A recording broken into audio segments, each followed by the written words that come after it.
Hello friends, my name is Kajal और आप सभी का स्वागत है मेरे चैनल पर। और आज इस वीडियो में हम डिस्कस करने वाले हैं यूपीडीएलएड फर्स्ट सेमेस्टर सब्जेक्ट शिक्षण अधिगम का सिद्धांत। ठीक है, और ये जितने भी प्रश्न हैं हम राजन श्रेय से डिस्कस कर रहे हैं और बहुविकल्पीय प्रश्न शुरू है आज से। ठीक है, तो चलिए शुरू करते हैं। अगर आपको आंसर आ रहा है तो आप कमेंट्स बॉक्स में कमेंट्स कर सकते हैं। तो चलिए, सबसे फर्स्ट आपका प्रश्न है कि टीएलएम का पूरा नाम क्या है। तो टीएलएम का पूरा नाम होता है टीचिंग लर्निंग मटेरियल। अगला आपका प्रश्न है कि किस शिक्षण सूत्र में पहले तथ्य या विषय वस्तु की पूर्ण जानकारी अल्प रूप से दी जाती है, फिर उसे एक एक अंश की जानकारी दी जाती है। ठीक है, जैसे कि आपको मालूम है कि ये कह रहा है कि पूर्ण से अंश की ओर, जो पूर्ण से अंश की ओर आपका जो ये सूत्र होता है, इसमें ये होता है कि किसी भी पाठ्यक्रम को, विषय वस्तु को सबसे पहले पूर्ण तरीके से बताना चाहिए। उसके बाद उसमें से छोटे छोटे भाग यानी छोटे छोटे टॉपिक पॉइंट्स को क्लियर करके बताना चाहिए। अगला आपका प्रश्न है कि एक बालक को अंग्रेजी पढ़ाना है। ठीक है, इसके अंतर्गत उसे शब्द बताना है। ठीक है, तो पहले उसे ABCD सिखाना चाहिए। यह किस शिक्षण सूत्र के अंतर्गत आता है। तो ऑप्शन में है आपके ज्ञान प्राप्त करने वाली, ज्ञान व्यक्त करने वाली, और C है संश्लेषण से विश्लेषण की ओर, और D है कोई नहीं। ठीक है, अब देखिए यहाँ जो आंसर दिया है इसमें गलत दिया है। अब आपको क्या करना है, अपने अकॉर्डिंग, अगर आपने अच्छे से पढ़ा होगा तो आप इसका आंसर कर सकते हो, वरना मैं कल की वीडियो में इसका आंसर जरूर दूंगी। ठीक है, कि एक बालक को अंग्रेजी पढ़ाना है। ठीक है, इसके अंतर्गत उसे शब्द बताना है, तो पहले उसे ABCD सिखाना चाहिए। यह किस शिक्षण सूत्र के अंतर्गत आएगा। ऑप्शन आपके पास 4 है, इसमें से अगर आपको लग रहा है कि कौन सा करेक्ट होगा तो आप जरूर बताइए। ठीक है, मैं कल इसका आंसर जरूर दूंगी। ठीक है, बस एक बार देख रहे हैं कि जो आपकी प्रिपरेशन है वो कैसी है। तो चलिए, नेक्स्ट आपका प्रश्न है कि गतिविधियों के प्रकार है ज्ञान प्राप्त होने वाली, ज्ञान व्यक्त करने वाली, अनुभव करने वाली। यहाँ पर आपका ये सभी हो जाएगा। ये जितने भी है क्या है, गतिविधि है। अगला आपका प्रश्न है कि उपचारात्मक शिक्षण किस किस विषय हेतु आवश्यक है। ठीक है, तो भाषा एवं गणित, बालक, दोनों, कोई नहीं। तो उपचारात्मक शिक्षण किस किस विषय हेतु, सब्जेक्ट पूछा है तो भाषा एवं गणित। ठीक है,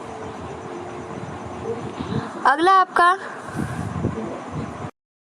प्रश्न है कि उपचारात्मक शिक्षण के किन किन कक्षाओं के लिए उपयोगी है। तो कक्षा 2 से कक्षा 3 के छात्रों के लिए जो होता है वो उपचारात्मक शिक्षण जरूरी होता है। अगला आपका प्रश्न है कि डाल्टन पद्धति के जन्मदाता कौन है। तो डाल्टन पद्धति के जन्मदाता है, ठीक है, जॉन डाल्टन, पार्कहर्स्ट, फॉरवेल, कोई नहीं। तो यहाँ पर आपका राइट आंसर हो जाएगा, वो हो जाएगा पार्कहर्स्ट। बहुत ही इंपॉर्टेंट ये प्रश्न है, डाल्टन पद्धति के जन्मदाता कौन है, तो पार्कहर्स्ट है। अब देखिए, अगला आपका प्रश्न है कि बाल केंद्रित शिक्षण का उद्देश्य है। तो स्वयं करके सीखने पर बल देना, अधिगम प्रभावी बनाना, शारीरिक दंड को हटाना, ये सभी। अधिगम है सीखने की प्रक्रिया, सिखाने की प्रक्रिया, सीखने तथा सिखाने की प्रक्रिया, कोई नहीं। तो सिखाने की प्रक्रिया होता है, सीखने तथा सिखाने की प्रक्रिया होता है स्व। अगला आपका प्रश्न है कि शिक्षण की त्रिमुखी प्रक्रिया के 3 बिंदु हैं। तो शिक्षण की त्रिमुखी प्रक्रिया के 3 बिंदु है, शिक्षक, शिक्षार्थी और पाठ्यक्रम। अगला आपका प्रश्न है कि शिक्षण सूत्र पथ प्रदर्शन करते हैं जिनमें सिद्धांत से व्यवहार में सहायता के लिए अपेक्षा की जाती है। ये किसका कथन है।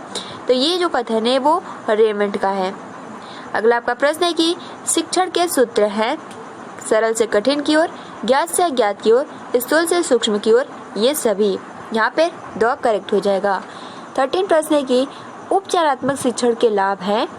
छात्रों की दुर्बलताओं व कठिनाइयों का पता चल जाता है, छात्रों का पथ प्रदर्शन होता है, कठिनाइयों का निराकरण होता है, ये सभी। तो यहाँ पर आपका राइट आंसर D हो जाएगा। शिक्षण अधिगम के सिद्धांत हैं करके सीखने का सिद्धांत, प्रेरणा का सिद्धांत, रुचि का सिद्धांत, द यहाँ पर राइट आंसर हो जाएगा। अगला आपका प्रश्न है कि शिक्षण प्रविधियाँ हैं प्रश्नोत्तर प्रविधि, विवरण प्रविधि, वर्णन प्रविधि, ये सभी। अगला आपका प्रश्न है कि शिक्षण की नवीन विधियाँ हैं। शिक्षण की नवीन विधियाँ हैं बाल केंद्रित शिक्षा, गतिविधि आधारित शिक्षा, अ तथा व दोनों, कोई नहीं। तो सब शिक्षण की नवीन गतिविधियाँ जो है वो है आपका बाल केंद्रित और गतिविधि आधारित शिक्षण। अगला आपका प्रश्न है कि पावलोव ने अपना प्रयोग किस पे किया था?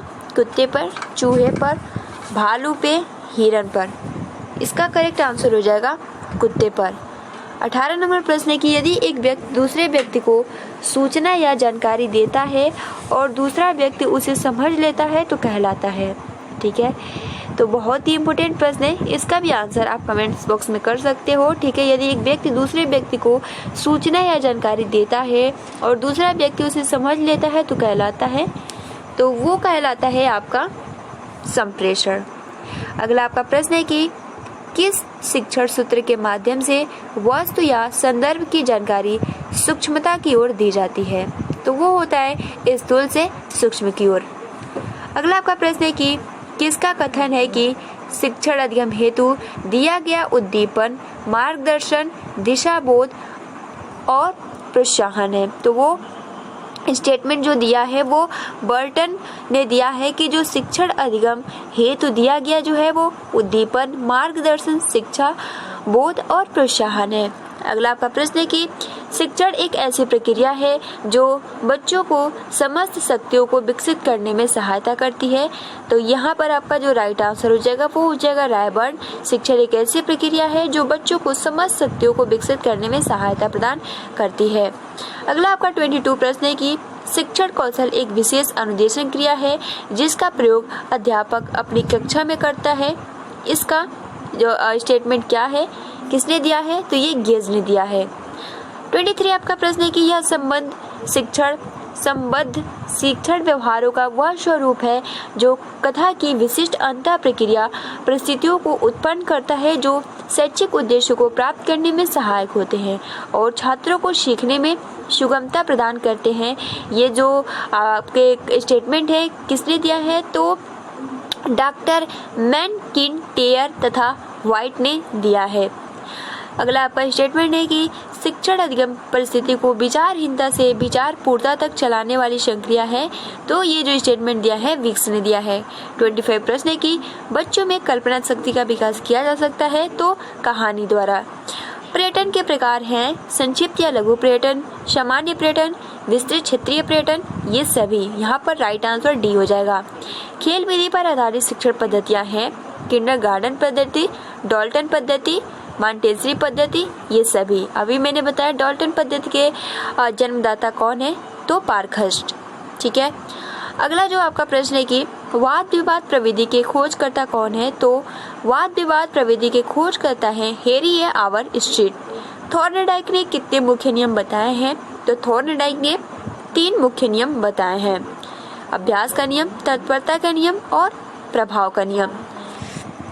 थॉर्नडाइक के मुख्य नियम हैं प्रभाव का नियम, अभ्यास का नियम, तत्परता का नियम। तो यहाँ पर आपका डी हो जाएगा। थॉर्नडाइक का सिद्धांत है प्रयत्न तथा त्रुटि का सिद्धांत, सूझ का सिद्धांत, दोनों, कोई नहीं। तो थॉर्नडाइक का सिद्धांत है प्रयत्न तथा त्रुटि का सिद्धांत, सूझ का सिद्धांत जो है वो कॉहलर का है। 32 आपका प्रश्न है कि थॉर्नडाइक ने अपना प्रयोग किया था बिल्ली पर, कुत्ते पर, शेर पर, गाय पर। तो थॉर्नडाइक ने अपना प्रयोग बिल्ली पर किया था और कुत्ते पर पावलोव ने किया था। प्रयत्न तथा त्रुटि का सिद्धांत किसने दिया है? तो कॉहलर ने, थॉर्नडाइक ने, स्किनर ने, कोई नहीं।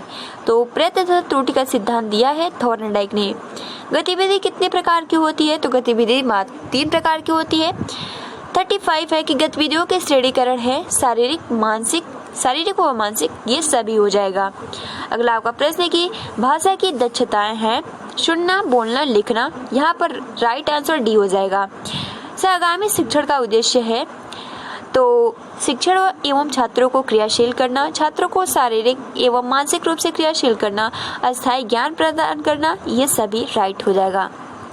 ठीक है गाइज, तो आज के लिए इतना ही प्रश्न डिस्कस करते हैं। जो कि एग्जाम के पॉइंट ऑफ व्यू से बहुत ही इंपॉर्टेंट है, ठीक है। और जो मैंने क्वेश्चन पूछा आप उसका आंसर कमेंट्स बॉक्स में जरूर करिए। फिलहाल आप अपना अच्छे से प्रिपरेशन करते रहिए गाइस। तब तक के लिए thanks for watching, take care and आप सभी को मेरी तरफ से शुभ रात्रि, good night and have a sweet dreams.